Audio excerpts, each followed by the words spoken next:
국무부 얘기가 나왔습니다. 뉴욕타임즈 쪽에서는요. 뉴욕타임즈가 헌터 바이든의 이메일 공개를 지연시켰다는 이유로 국무부를 상대로 소송을 걸었습니다. 이 지금 뉴욕타임즈 변호사인데요. 이분은 데이빗 매크로라는 이 양반이 소송을 걸어서, 그러니까 국무부를 상대로 소송을 걸어서 일이 재밌게 돌아갑니다. 뉴욕타임즈도 이제 언론사니까. 예. 국무부로 소송을 걸어가지고 왜 이메일 자료 공개 안 하느냐라고 소송을 걸어서 지금 국무부가 협상하자 하고 나왔다라는 거죠. 원래는 내일 공개하게 돼 있었다고 하는데요. 내일 그 재판이 벌어지게 돼 있다고, 재판이 벌어질 예정이었다고 합니다. 처음에는 뉴욕타임즈가 처음부터 소송을 벌였던 거는 아니었던 것 같은데, 근데 어쨌든 FOIA라고 그래가지고요, 자유 공개법, 자유정보법, 예, 하여간 그 법에 의해서 모든 연방 공무원들은 그 언론이든 개인이든 개인도 신청할 수 있습니다. 그 요구하면은 거기에 반응해야 됩니다. 보여주든 안 보여주든 하여간 반응을 해야 됩니다. 이유가 있어서 못 보여준다라든가 이렇게 해서 보여주겠다라든가 보여줄 때에도 100% 다 보여주는 게 아니고요. 어떤 특정 그 프라이버시 문제가 있다라든가 뭐 현행 법에 어긋나는 그런 내용들에 대해서는 전부 다 까맣게 칠해가지고 가려놓고 그리고 이제 공개를 합니다. 근데 이렇게 공개가 되면 그걸 가지고 이제 기사들이 많이 나오게 되는데 국무부는 타임즈의 포이아 요청에 대응한 기록들을 확인하기 시작했다. 남은 응답성 있는 기록을 계속 식별하기 위해서, 그러니까 보여줄 수 있는 기록들을 식별하기 위해서 지금 기록물 처리를 시작하기로 합의를 했다. 여태까지는 계속 국무부가 안 해줄 것처럼 하고 있다가 재판 날짜가 바로 내일로 다가오니까 이제서야 자, 우리 그거 작업 시작할 테니까 좀 기다려달라. 이런 식으로 나왔다는 거죠. 4월 15일까지 답변하겠다라는 이야기가 나왔는데 그것이 2022년 4월 15일이 아니고요. 2023년 4월 15일입니다. 지금 헌터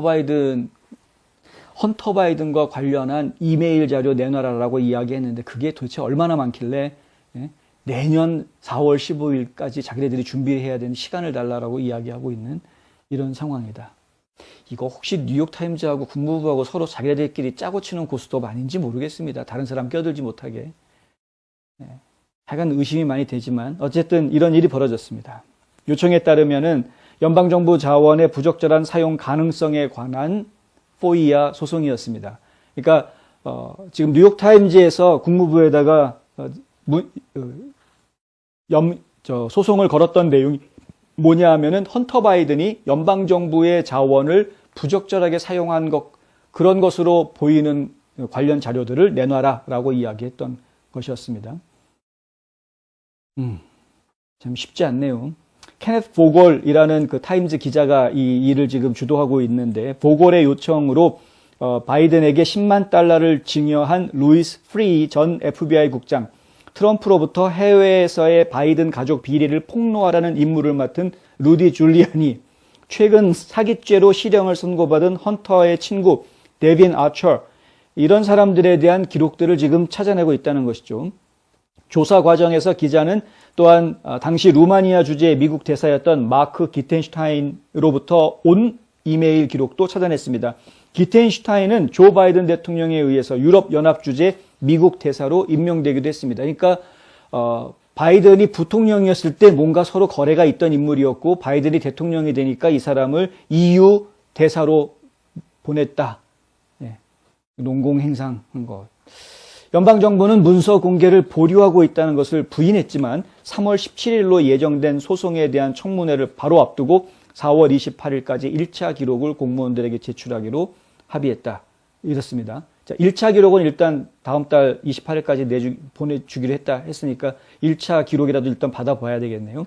그리고 매크로 변호사, 이 변호사에 따르면은 법정 날짜는 합의 때문에 필요 없을 수도 있다. 그래서 결국에는 지금 원래 소송을 걸어서 결론이 나와야 되는 거는 사실 내일 재판 청문회가 있는데 그 청문회에서 뭔가 얘기가 좀 진행이 돼가지고 재판하고 나면은 바로 이게 처리가 될 줄 알았는데 합의가 됐기 때문에 법정 날짜는 의미가 없다 이렇게 돼버렸으니까 지금 질질 끌겠다 이렇게 돼버리는 상황. 저희가 제 개인적으로 볼 때는 뉴욕타임즈가 국무부하고 짜고 시간 끌기 작전을 하는 것처럼 보인다. 그럼에도 불구하고 뉴욕타임즈는 뭔가 좀 자기들이 뭔가 발견한 것처럼 막 또 기사를 내긴 하겠죠. 뭐 좋은 것들을 좀 찾아낼지는 모르겠습니다. 당사자들은 여전히 처리할 페이지 수와 각 생산 빈도를 협상하고 있다. 협상을 얼마나 오래 하는지 모르겠습니다만 2016년 뇌물수수 혐의로 유죄 판결을 받은 한 이탈리아 부동산 재벌은 헌터 바이든을 고용한 적이 있다고 합니다. 그해 가브리엘 포포비치우는 반부패 검사들에게 거래를 성사시키거나 소송을 취하하도록 영향력을 행사하기 위해서 헌터를 고용했다고 합니다. 헌터의 노트북으로 보낸 이메일에 따르면은 헌터를 대표해서 미국 고위 관리들과 회의를 가졌다고 하는데요. 미국 정부 관계자와 연계해서 민간 사업 이익을 지원하고 발전시키기 위해 연방정부 자원을 부적절하게 사용했는지 이걸 지금 찾아내겠다라는 거고요. 뉴욕타임즈에서. 또 하나는 그러한 민간 사업 이익의 외국 대리인 등록법, 파라라는 외국 대리인 등록법이라는 게 있는데 이것을 회피했는지 이것도 만약에 법을 회피했다면 그것도 문제가 되니까 이것도 좀 찾겠다는 것이고 강제하지 않은 것에 관한 정보를 요구한다. 연방정부가 파라를 발행하는 것에 동의하고 있다. 뭐 이런 얘기들이 들어가 있는데 정확하게 파악은 안 됩니다. 뭘 지금 쫓고 있는 것인지. 그러니까 구체적으로 이거를 쫓겠다. 뭐 이런 구체적인 내용이 없고요. 예를 들어서 뭐 포포비치우한테 청탁을 받았다. 그러면 포포비치우한테 청탁받은 대가로 얼마를 받았는지를 추적한다거나 러시아 모스크바 전 시장 부인한테 돈을 받았다. 그럼 그걸 추적한다. 뭐 이런 구체적인 건을 추적하는 게 아니고 굉장히 지금 이제 두리뭉실한 식으로 이렇게 하고 있어서 이런 식으로 요구하면 국무부 직원들도 어떻게 답을 해야 될지 애매할 것 같은데 하여간 그렇고요.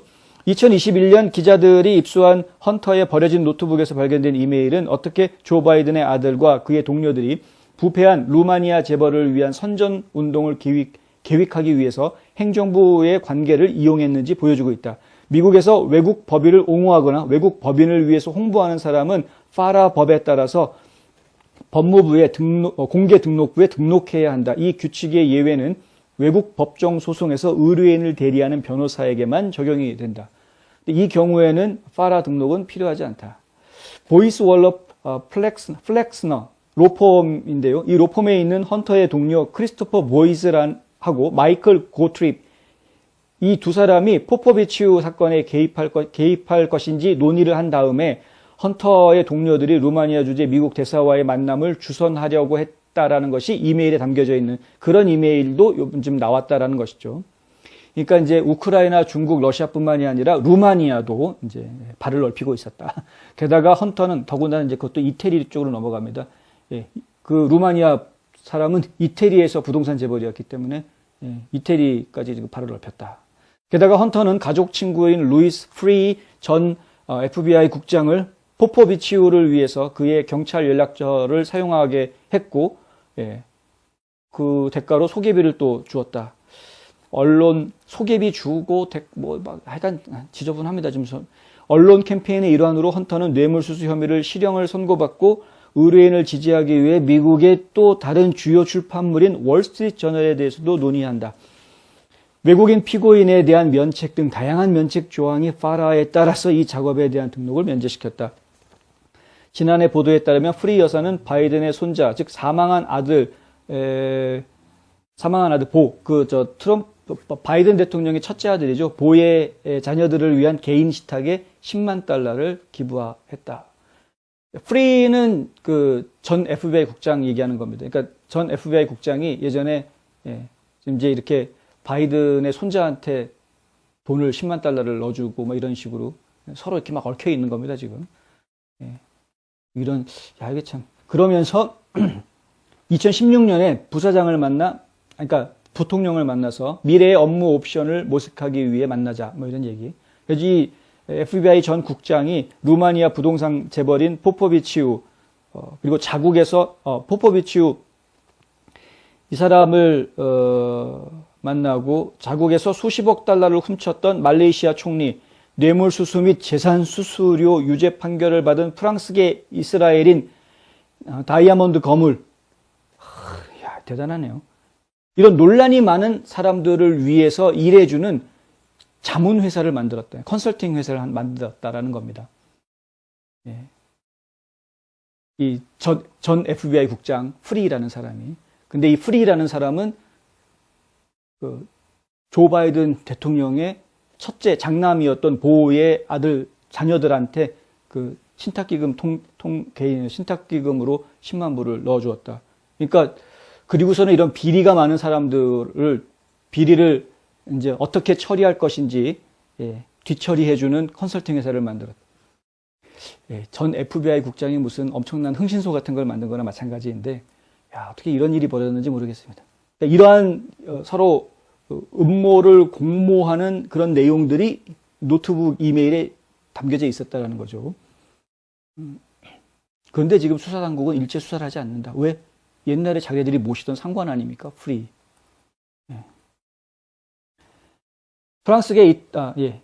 헌터 바이든은 2016년 정부 소유의 토지를 극적으로 줄어든 가격에 매입하려는 음모로 대학 관계자들에게 뇌물을 줬다가 유죄 판결을 받은 포포비치우에게 프리 전 FBI 국장을 소개해줬다. 그리고 이제 이메일 내용에 보면은 결국은 조 바이든과 그 당시 이제 부통령이었죠. 조 바이든 부통령과 프리가 통화를 했다라는 이야기가 이메일에 나옵니다. 그러니까 결국은 부통령 선에서 모종의 그 부통령의 직위라든가 영향력을 이용을 한 지렛대 삼아서 이러한 비리들을 덮어주거나 어떻게 좀 조용하게 해주려는 그런 움직임들이 있었을 것이다라고 강하게 느껴지는 것이죠. 그해 7월 기밀과 특권이라는 제목으로 프리는 헌터에게 이메일을 보내 앞으로 당신과 함께 일하게 되어 기쁘다라고 말했다고 합니다. 나도 몇 주 전에 아빠와 이야기를 나눴고, 그러니까 지금 조 바이든 얘기를 하는 겁니다. 프리가 하는 이야기인데 헌터 바이든한테 나도 몇 주 전에 네 아빠하고 얘기를 나눴고 네 아버지와 함께 미래의 직업 선택지를 갖고 싶다. 이렇게 말했다고 합니다. 이메일에. 이러한 법률 문제에 대해 함께 일하는 것은 가치 있고 재미있고 보람 있는 일이다. 한 달 뒤에 프리는 나집 라작 말레이시아 총리를 위해서 일하고 있었다. 이렇게 이야기가 나왔었는데 라작 총리는 세계 최대의 금융사기 스캔들에 휘말립니다. 그래서 2020년에 징역 12년을 선고받습니다. 그러니까 이런 아주 어마무시한 범죄자들 뒤에서 컨설턴트로 활동을 했던 겁니다. 미국의 전 FBI 국장이. 그런데 그 미국의 전 FBI 국장은 헌터 바이든의 중재로 조 바이든과 연락을 취했고, 이탈리아, 말레이시아, 루마니아 이런 데 있는 여러 부조리한 사람들, 불법을 자행하는 거물들의 뒤치다꺼리 컨설팅을 해주었다. 이런 범죄 조직에 연루되어져 있는 인물이 지금 미국의 대통령이 되어버렸다. 그리고 러시아는 우크라이나를 침략했다. 이 참 무슨 소설에 나오는 이야기 같습니다.